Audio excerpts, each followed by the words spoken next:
Unrivaled League needs Caitlin Clark, and they are preparing to offer her a massive deal. Caitlin Clark's leaked contract for the unparalleled league has shocked Angel Reese and A.A. Wilson, who previously assumed they were part of the exclusive club. Breanna Stewart privately offered Clark a shocking deal, leaving everyone else in the dark. It has just been reported today that Caitlin Clark could receive a Lionel Messi-like offer to play in Unrivaled's startup 3-on-3 league, which is a full-court press to sign her. The arrangement was simple. Unrivaled recruited Clark beneath the radar and imposed a strict no-disclosure policy, similar to top-secret intelligence. Now, this is also interesting to me because I feel like it is kind of late in the game to start recruiting Caitlin Clark. The Unrivaled League has 26 of their 30 players already. Clark has spoken up, stating that those who celebrated her absence from Unrivaled were mistaken. Caitlin Clark is needed for this league. It should be one of their main goals is to get her to play in the league no matter what that costs, no matter what that is going to take. Unrivaled, a new face in women's basketball, is on a mission to change the way women's sports are portrayed. Now they're realizing we might need Caitlin. Nafisa Collier, who is one of the founders of Unrivaled, had this to say about Caitlin Clark. With support from Breanna Stewart and Nika UAM, this league is more than just a league. It's a movement. Expect high intensity and 3-on-3 games. The project aims to provide women's basketball with the attention it deserves on Showtime. The team chose a standout player from the start to make a significant impact: Caitlin Clark. Go ahead and look. Everywhere you turn, Indiana fever is breaking. After the launch of Unrivaled, fans were left wondering why rising star Caitlin Clark was not present. Social media erupted with questions about Caitlin's whereabouts, with sports shows leading the way. It's definitely upsetting. I don't think nobody in our league should be facing any sort of racism, hurtful, disrespectful, hateful comments and threats. It's brand new. It's going to be hard to get eyeballs on it. All of these, the WNBA is in their 28th season and it's still a new league. Like, it's hard to get the kind of virality, viewership, all the things that you want right off the bat. And especially if you don't have a big name or a big draw. It's unusual to see a rookie pull. Despite a 50% increase in arena attendance, Clark was not included on the starting roster for the biggest new league. This felt like a slap in the face, as if the league didn't recognize Clark's value or believed they could have a big launch without her. The kind of physicality and double teams and face guards and all of those things that she was receiving on the court, but also all of the noise, all of the drama, all of the media circus surrounding her off the court, that just had to have been so much to handle. The toughness, double teams, and face guards on the court, as well as the media circus around her off the court, must have been overwhelming. She should be one of the top paid players in the world just for the sheer numbers that she's bringing. No doubt, Stewart and her staff had a clear understanding of their actions. Breanna Stewart, one of the league's co-founders, planned to keep Clark's involvement a secret in order to build suspense and surprise the fans.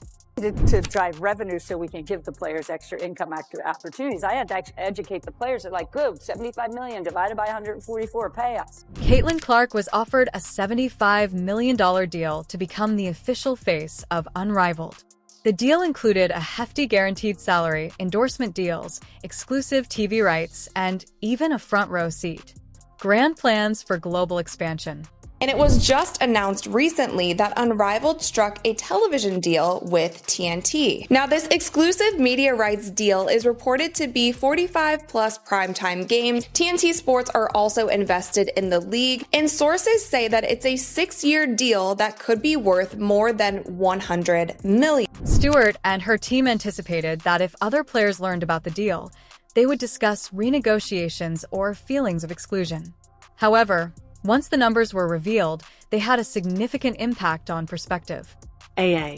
Wilson, the NBA's reigning MVP, earns approximately $230,000 annually.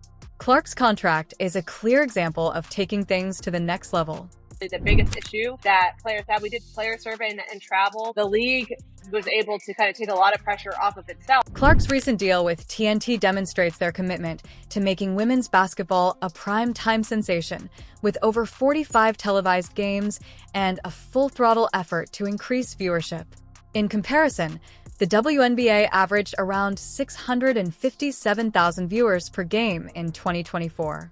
But there have been so many players, coaches, media personality who have been so afraid to just admit the fact that Caitlin Clark has been the sole reason for so many of these things happening this season in the WNBA. Clark and his teammates are receiving positive feedback from fans.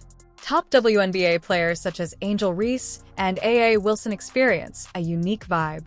Clark's offer highlights significant financial inequalities in the sport. Yeah, what's the headline? It says, we're not asking to get paid what the men get paid. We're asking to get paid the same percentage of revenue share. Angel re-expressed dissatisfaction on social media, claiming that her years of hard work in the sport were overshadowed by a one-time mega contract. It's understandable that a rookie's offer exceeded her season's earnings. Stars offers a sting for athletes earning $150,000 to $200,000. Clark's pay package exceeds their salary by more than 20 times, indicating unequaled financial priorities. But we didn't want to rush into it because we wanted new owners, like new ownership groups. Anyone who knows sports here knows, like, it's a slog to be a sport. This is when things become really fascinating. This deal has the potential to elevate women's sports, but it may also cause tension among WNBA players who have fought for better pay, respect, and airtime. It's possible that Clark's golden ticket is worth more than they've ever seen, leading to resentment among players who've been building the sport for years.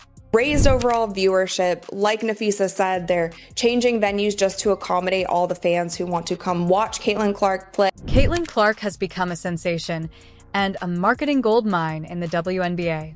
Her rookie year proved to be a game-changer in a league that has traditionally had lower attendance than its male counterpart.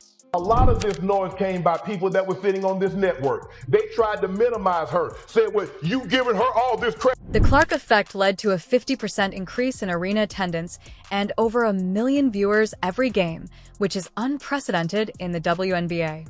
Clark's impact on the league was evident from the start. Her highlights became viral on social media, and her presence captivated viewers long after the game ended.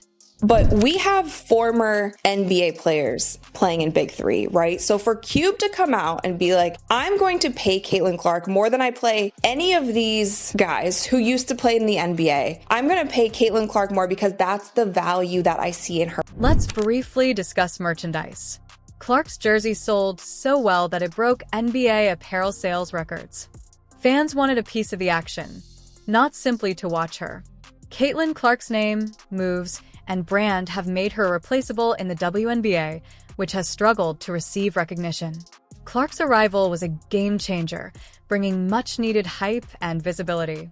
She not only attracted the normal crowd, but also drew in a younger and more diverse audience. Her fan base. He was so unapologetic with the way that he came out and said, this is who we want. This is the value that we see in her, regardless. If she can't make a game, that's totally fine. We know that it coincides with WNBA season. Before its unparalleled offer, another league was Ian Clark. Ice Cube's Big Three League, consisting of retired NBA stars, offered Clark a massive $3 million to join the league in 2024. The league's top players typically earn between $1 million and $500,000 per season, but Ice Cube was willing to pay 6 times that amount for Clark. This wasn't just about adding a talented player, but also about bringing Clark's L. We have Lisa Leslie, Nancy Lieberman, like there are legends among us in the Big Three, and there are high-level former professional athletes on our courts, and he was okay putting it out there because he knew how much it could help the Big Three. Clark refused a $3 million offer from Cube and chose to stay in the WNBA, demonstrating that she was not only interested in money or fame.